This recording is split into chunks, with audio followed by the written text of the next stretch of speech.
And welcome to episode 69 of the Lunch Bunch Show. Today we're going to be talking about experts, and hopefully we'll be able to give you some expert advice on, first of all, how to find them, what they are you one, and how did you choose to call yourself an expert? It's a weird, I don't know, for some people it's kind of uncomfortable to call yourself an expert. It feels a little bit, self-aggrandizing kind of thing.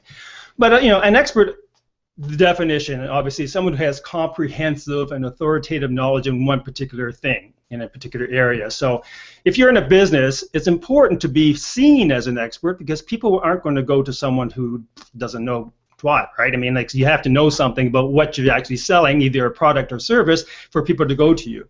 But the problem is, especially in this field, in the digital marketing field, and especially social media, we have all of a sudden this huge upwelling of experts everywhere. You look to the left, look to the right, everywhere. There's an expert. There's a social media expert, a Google Plus expert, a Facebook expert. And so maybe this expertise thing is, it may be too easy. As social media had no entry fee. It was like so easy to get into it. And we had social media consultants everywhere, again, back in like 2009, 2010. Perhaps we have to define more closely what an expert is, and how do you market yourself as an expert? How do you decide what you're going to be an expert in? So these are the kind of questions I'm going to be asking the bunch today, because they're all very experienced, and I would say they're experts in their own fields. And we're going to find what those fields are in a second. So I'm going to open it up to, let's say hi to the gang, and we're going to say hi today, because we didn't say hi for a long time. So let's open it up with, I've seen Randy for a while, so Randy, give us a hi. Hi, everybody. I'm glad to be back on the panel. I missed you guys, so it's good to be here. Well, we missed you too, and as I said to Randy, this is like the last time he'll ever hear this, but seeing his face on the panel kind of warmed my heart. So that's all the love we're sharing today. The Valentine's Day is past. So, BL, how are you today? I'm good here in frozen New York City, where it's going to snow again today. Oh, I'm crying for you. I'm tired of giving the dog a bath every other day. Oh, see, I put booties on our dog, and she's just it's booties? The entire dog was covered in slush yesterday. You have to empty the booties. Jessica from Seattle, sunny West Coast. Right. I know, right? There it is. So. I'm glad you pointed that out. It's been a while. I know. Anybody who needs some sun, I've got some on the wall. That's great. So how are you doing? Everything good? Everything is fabulous. Today has been a day of GERS, and I am super excited to just be here to take a quick break and have a fabulous conversation with each of you guys. Oh, looking forward to that. And Scotty, beam up. How are you doing? Oh, I'm doing terrific, except for one thing. It's sunny in Seattle instead of cloudy, and it's 52 degrees. I don't know about that. Sunny in Seattle. I don't know. That sounds like a romance comedy thing, You got to do another sunny in Seattle or a song. Okay, so let's get to expertise. So I'm going to ask the first question. I'm going to ask each of you, because I want to find out, first of all, what do you believe you're an expert in, or do you actually describe yourself when you introduce yourself as an expert? So we're going to start with Scott. Okay. Well, I consider myself an expert, and I actually have Randy to thank for that, because he interviewed Mark Schaefer on the show, and one of the things that Mark said was be first and be overwhelming and narrow your niche, and that really took that to heart. So I thought, what can I do that no one else is doing that will make me an expert? And that is to take these Hangouts on Air, these video productions that we're on, and to distill them into different things, into golden nuggets, maybe, or compilations, or to raise the production values by removing everything that might be dated or awkward. So I'm an expert in making Hangouts on Air evergreen, so that they'll be just as fresh 6 months from now as they are today. Great. That's a nice niche. Do you say niche or niche? I say niche. What do you say? Is that a niche? Okay. We'll just call the whole thing off. Okay. Touché. Very good. Okay. Randy, what do you consider, or do you consider yourself an expert, and if so, what in? First of all, I call it my little corner, not necessarily niche or niche or whatever. But anyway, I guess I really consider myself. And it's a tough. I guess I don't really say I'm an expert, but I've worked a very long time on the creative side and developing strategies and coming up with branding ideas. So creativity in the branding sphere would be where I would say that my number one talent these days are. That's not to say, and we can get into this later, but I have had some expertise throughout my career in other areas because of vocation and training for those things, and then you migrate away from that. So, it comes and goes. Okay, great, thanks. BL? Well, I, like Randy, don't call myself an expert. I call myself a strategist, and I've been doing digital strategy for such a long time that it wasn't called digital strategy when I started to do it. And I do have expertise, particularly in content production and event production, and but I would, under no circumstances, ever call myself a guru or a ninja or the things that other people do call themselves. And am I an expert? I don't know. I mean, a former business partner used to say that he was a pert and someday he'd be an expert. So who knows? That's great. Behind you, though, you have the Google Plus Whiz. So are we talking semantics just because we're shy of calling ourselves experts, that we're using other words to describe that? Or do you actually believe that it's just you feel uncomfortable, or no one should call themselves an expert? Well, I mean, I would say I'm expert at something, but to say I am an expert would bother me, and I use Whiz because I thought it was funny. Thanks. Jessica. Oh, see, and I am not an expert in one thing. Well, that's not true. I am an expert in one thing, and that would be listening to the things that are not said. But how do you apply that to business? Turns out I'm good at sales. Isn't that a psychic? Wouldn't you call yourself a psychic in that too? No. Okay. While I have intuition, I am not intuitive. Ha-ha. But around that, okay. I know, right? I started in sales, and it's all been about relationships and this was, of course, before we even understood how important relationships were in the digital space. And I've only had careers in the digital space online, and it turns out that I ended up also in a place like BL where I was doing strategy and online strategy before it even had a name, when we started calling things digital strategy. And I'm following, I don't know if it's following my bliss, living my passion. What has my curiosity the most, that I am learning about and I'm the most excited about sharing today, and people are asking me about, is, hi, Rob. Sorry, we have to say that. He is okay, an well, expert since you've already spilled it here, I'm just going to say, we're going to jump in. We have someone who has no qualms about calling himself an expert, even if it is at drinking coffee. So how you doing, Robert? Glad to see you. Hi, Rob. Big hug. Okay, Robert needs to visit us in Seattle. Sorry, I got interrupted. I got a shiny squirrel, right? The things not said, what's written down. Haha. I'm moving into the realm of what businesses can benefit from advisory boards, because there is a section of the world that has businesses with advisory boards, and they have a very specific purpose, and there's a different type of purpose that could actually bring benefit to businesses that don't have them, and I'm learning about that, and I'm excited about that, and I love to talk about that. So that's where a lot of the content that I will be creating and the information that I will be sharing, and what people are asking me for these days through my digital strategy business, it's evolving into that. I'm going to bring up Sally Sue because she makes a good point, I think, and listening to everybody's response to this question, I kind of agree. I mean, claiming one's expertise is a self-esteem, self-confidence issue, more something that Sally Ann, I don't think, has Sally Sue has an issue with. So more women than men are reluctant to allow themselves to be an expert, which is very sad to me. I think that's a great point that she's stating, and I think the expansion and upswing inside of the digital space, and everybody has a soapbox or a microphone now, has allowed that. And the way, I mean, I openly said I'm not an expert in anything. In my mind, I might be,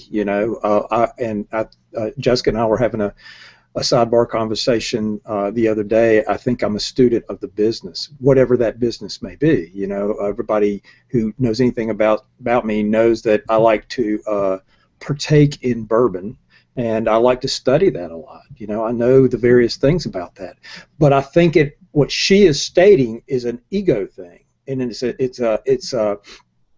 it's easy to claim expertise today. Now, and the thing that comes to mind is a few weeks ago, we all thought, or many thought, that Brian Williams of NBC News was the premier newscaster.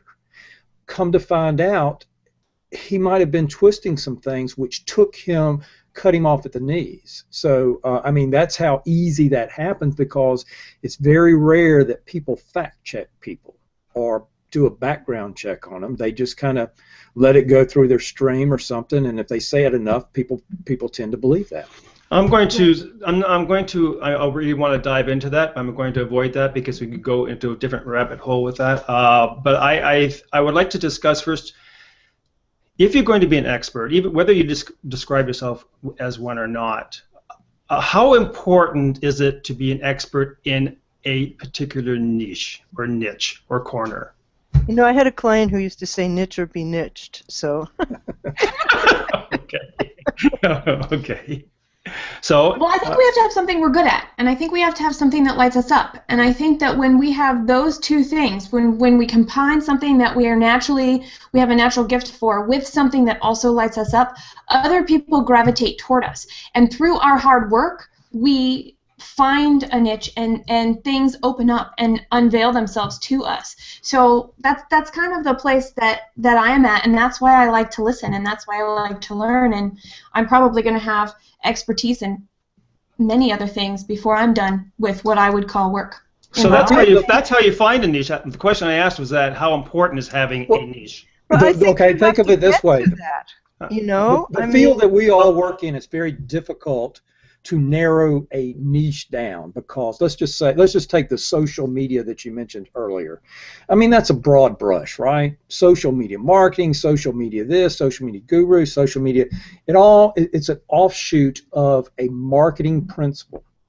Okay, however, it's very important that if I'm going to have my knee replaced, that I go to an expert at replacing my knee, and somebody that concentrates on that. So it depends on that profession that you're in as the expertise expressed, right? Everybody can be a marketer. Well, what does that mean? There's different sciences to marketing. Depends on what you're doing. If you're marketing medical equipment, or if you're marketing, the latest toy on the marketplace, and how you're approaching that. But that's what I wanted to talk about. You know, yes, we have something that lights us up, Jess. We have something we're good at. But until, in this world of the internet, until over time you prove that on a very regular basis, which in my opinion has to do with blogging, with participating in social media, with doing what we're doing today, until you start providing the kind of content that, you know, you can say whatever you want. All of us are doing the things that indicate, you know, that we are what we say we are. But I have since 2013 been tracking, and I'll share with you the people who call themselves social media experts, gurus, ninjas. And while you guys talk, I'll go share my screen with you and then come back to it. Yeah, grab that. I'm trying to share Robert's comment here. He says, I say let others define you as an expert. You define the things that you execute professionally. And I feel comfortable letting other people say I'm, a Google Plus expert or a social digital expert or whatever you want to call me. Just don't call me late for dinner, okay? I mean, you think about when you're asked to deliver a speech or do a report in front of a group of people or something like that. You're the subject matter, right? You're the authority of that subject matter. They wouldn't have asked you to do that. So yeah, Robert's right. They see you as the expertise. Now, to go and to get that job, you got to market yourself and brand yourself in some kind of way. Exactly. Do the and work it's got to be different to get that recognition, right? And BL used the term content, and I'd like to say it doesn't have to be content. Or content can be a lot of different things, like what you were talking about with knee surgery. I mean, I'm going into braces in 2 weeks. ooh, this is going to be really exciting. This is going to be very different. I weeded out dentists based off of what they had on their website, and I only called the ones to interview them that had something unique on their website that nobody else had, because it became very obvious with a little bit of research who was saying the same thing and who was not. And that is also going to be a factor. We kind of go, oh, well, we're seeing the same thing everywhere, so are we going to take that as truth and all these people are experts, or are we going to say, well, that's mainstream, so what am I missing? How are we going to ask the question? What is not said that we need to go find? Let's have a quick look at BL's chart here, because we need a chuckle. So BL, I don't. You said, there's 9,000 people who call themselves social media gurus. This is through what, Twitter? Did you say? This is Twitter bios. I went through Twitter bios. I started to do this in 2009. When I first did this in 2009, there were only 16,000 people, even then. But when I did this in June of 2014, their list now tops 297,897. And so I looked all the terms in bio: social media authority, consultant, evangelist, freak, that was one of my favorites, marketer, visionary, horse. 233 people call themselves a social media horse. Ninjas. And there were 13,500 experts in June of last year. So clearly, it is time for me to update my list, and I will redo this blog post and share it with y'all. A factor that plays into this, and it played in for me for a while actually, is because I didn't want to use the word social media consultant, or I didn't want to use the word consultant, or definitely not expert. However, when you're thinking about keywords for your website and how people are going to find you, people will look for an expert or look for a consultant, right? So you almost kind of like feel you have to. And so which segues into my next question, because I want to ask you, Jessica, for instance, when you're talking about finding that dentist, would coming up with to a site that has expert all over it, I'm the guru, I'm the expert, does that turn you off and make you doubt their expertise? Yes, it would, because I'm looking for, but I'm also not looking for an orthodontic or braces expert. I'm looking for local people that have an opinion, that are still in training, and they're not doing they're not practicing dentistry. Granted, it doesn't change a lot, but they're not doing dentistry from the 1980s or anything like that. And that type of stuff comes through when I read bios, when I see the content on their website. And so that is how that's actually how I come up with the questions that I ask them when I go in for my consult, or I call them and I do an initial consult on the phone. Okay, so having said that, calling yourself an expert, and publicizing that way, how do you brand yourself as an expert? How do you get people to know that you're an expert in whatever field that they're looking for? You do the work and you tell people you're doing the work. And you show them the But they have to find you first to do that. I would say what Jessica's example of her orthodontist research that she did. If I was looking around, and I probably share the same tactic that she does, but if I was looking around for a orthodontist, as she did, and I went on their site, and then I looked at, maybe they had a social presence or something, and I saw some stuff that was posted, and it was little pictures of memes and stuff like that, just to kind of generate some kind of activity on a social space. That to me would be the ultimate turnoff.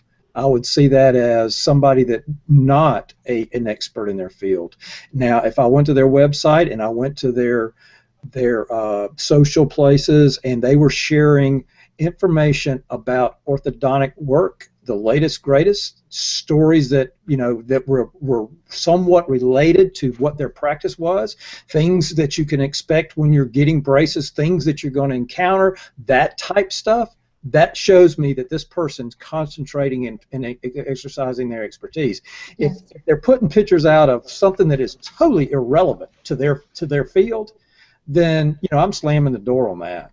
See, I would never get to their website until I'd asked everyone I knew who had beautiful teeth who their orthodontist was and what they thought of them and what their experience was. And only after all the people who I knew and respect who had beautiful teeth told me what their experience was, would I go and look at a website. And my experience, because I have created so many websites over the years, is that not every expert has a great website. In fact, most of them suck. Well, I don't You're absolutely right. And actually, that's one of my criteria. How horrible is the website?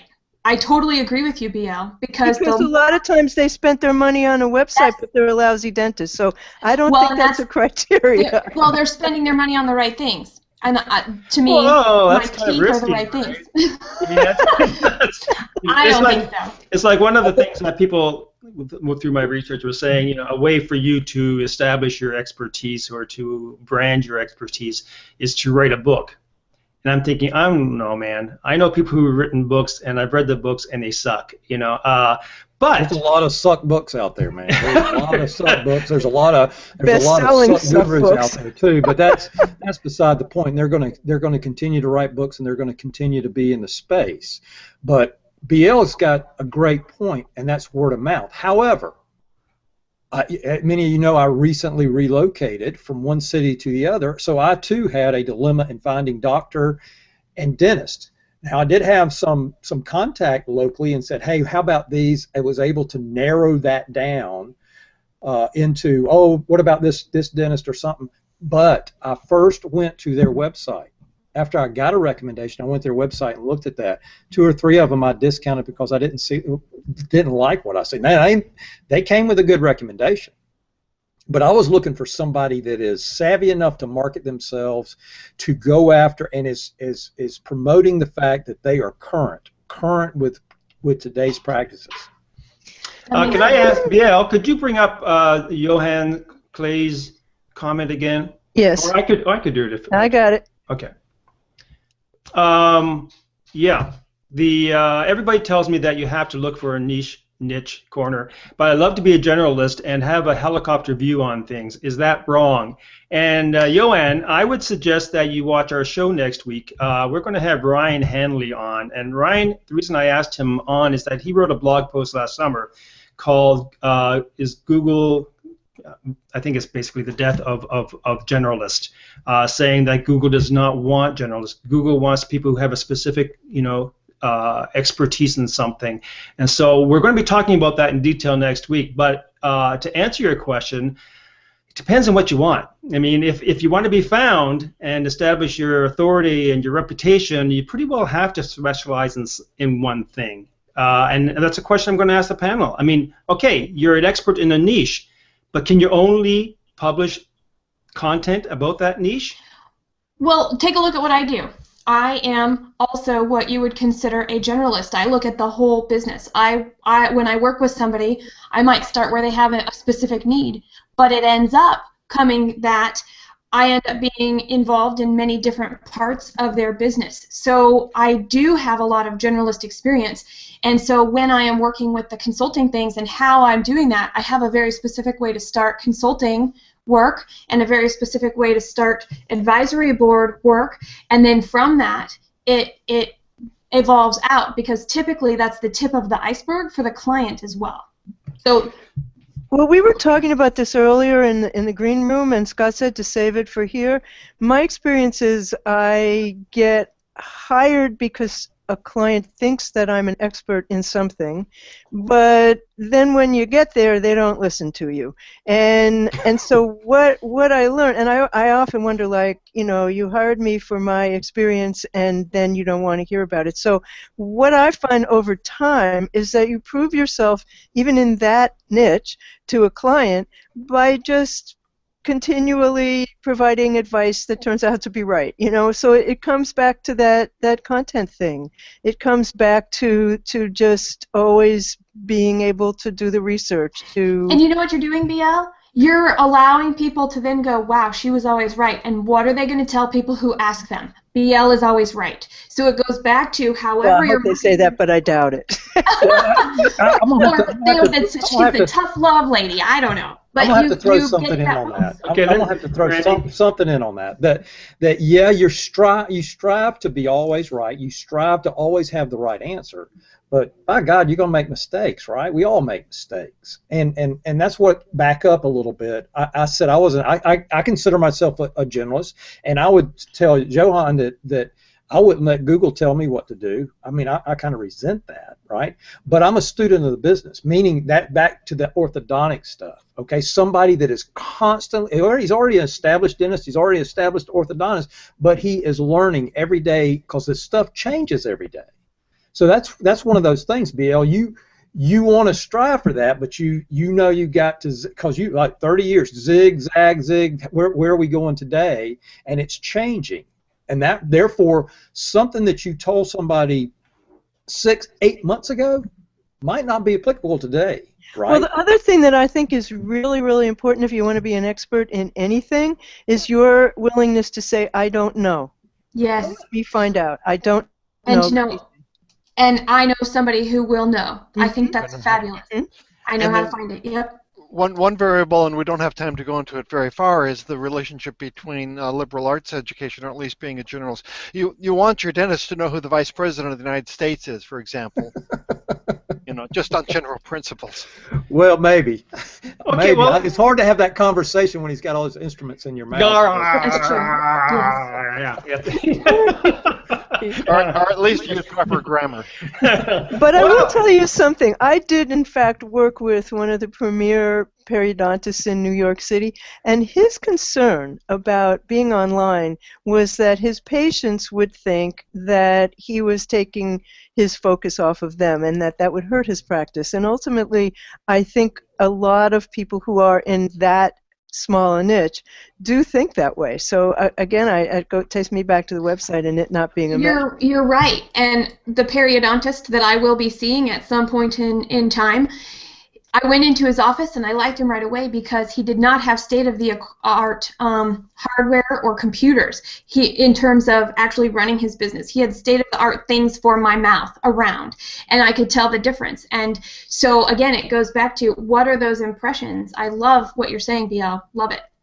Does it? Okay, this would be a great show. I wish we could extend this for an hour because I'm thinking, do you want an expert to solve your issue, whatever issue that is, or do you want an expert who can chat with you and have a conversation about history, presidency, politics, whatever? I mean, how important is intelligence and a liberal education for an expert to have? I need a guy that can cut the tree down that's right beside my house and won't drop it through the roof. There you go. I was going to say, and I would love to be able to have a conversation with them, but some of the best people that work with us around on our house or in our lives, they don't really converse. They're very focused. Well, I agree with that. I mean, I'm not going to have them over for dinner necessarily because they're an expert. I just want them to do what they do well. But is it better to work with people you like? Absolutely. Well, that could be a good lead-in line at a bar or something, right? Hi, I'm an expert in social media. I don't think I haven't heard it. I know how to get you in my circles, all right? Okay, so we're going to go to, it's time for the takeout. I'm just going to add my takeout first and let the rest of the gang sort of percolate on theirs. But we discussed about how to find that niche and basically it has to do with how do you decide on what you're going to be an expert in. And a fellow plusser who's sometimes in our audience, Gina Fidel, I hope that's correct, I pronounced it correctly, she wrote a really interesting post called Do You Know Why? Define Your Company Purpose.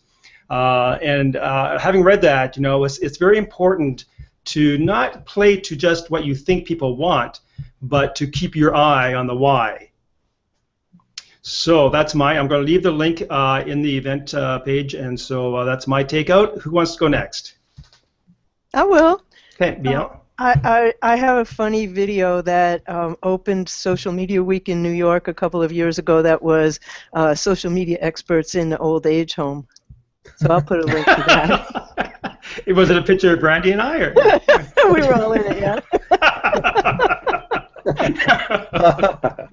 Okay. Seeing as how today's topic was do we call ourselves an expert? We might need to learn how to be one. So I found an article in Entrepreneur about giving you steps to becoming an expert in your field. One of the ones that popped out, and we touched upon it a lot today, was micro-specializing. In other words, think of say an interior designer who their expertise or their focus is on decorating CEOs' offices only, and that's the only thing. So think of it that way. Narrow your niche down to smaller clients and become that expert. So I'll share that link in there. It's pretty I find interesting. that whole thing very scary. You know, that's like Jessica going to the dentist and saying, no, I want a molar specialist. You know, you know, how far do you go? How do you dig to that specialty, Jessica? I have two today. The first is a book, and I couldn't find my book. It must be in Carter's bookshelf, called Jonathan Livingston Seagull. Oh my good Lord, nostalgia! I love that book. Yeah, right. And I can smell the patchouli right now. Well, what's it about? It's about somebody who was worried about everybody else and what they thought and not what they were actually good at. And the more they focused on themselves and the more they discovered, the stronger they got, the confidence that they got. And Jonathan was able to do amazing, crazy things. So love it, awesome. And along the same lines as that, let's bring it back to a real life person. One of my heroes in life is Michael Jordan. And he actually has a quote, and I'll share the whole link, or Ray will share the whole link. He says, "I've missed more than 9,000 shots in my career. I've lost almost 300 games. 26 times I've been trusted to take the game-winning shot, and I missed it. I failed over and over and over in my life, and that's why I succeed." And I think in that, we all would consider him an expert. He doesn't describe himself as an expert. He describes himself as being adaptable, working hard, and showing up and putting your heart in it, whatever it is. Thanks. And that's I grok super that. for the residents. What was that, BL? I said I grok that. Oh, okay. We're going to have to put like some little dictionary for those younger guys that we can get all those references that we're doing. Who do we miss, Scotty? It's me. So I really had a tough time coming up with a takeout, and I finally lit upon this. It's brainy quotes, and all it is quotes about being an expert. So it's nothing really deep, but just as an example, an expert knows all the answers if you ask the right questions. So we've got lots and lots of different quotes, and I'll put that, make sure it's in the comment stream. Okay, so yes, the Lunch Bunch will put all these links in the event stream. Also, I shared a video earlier today about expert that was very funny. It's an older video, but it's still very funny. So if somebody wants to share that, by all means. So thank you all again. It's been an excellent show, lots of fun. I think there's some good information here to take away. And next week we have Ryan Hanley on, who's going to be talking about precisely the question that Johan brought up about being a specialist versus a generalist, and how hard that is when basically Google, if you want to be found, you kind of got to play by their rules, want you to be a specialist. As David Amerlin said on last week's show too, I mean, to be that authority, you kind of let people know what you're an authority in. So thanks all, and we'll see you next week. Take care. Bye-bye. Bye.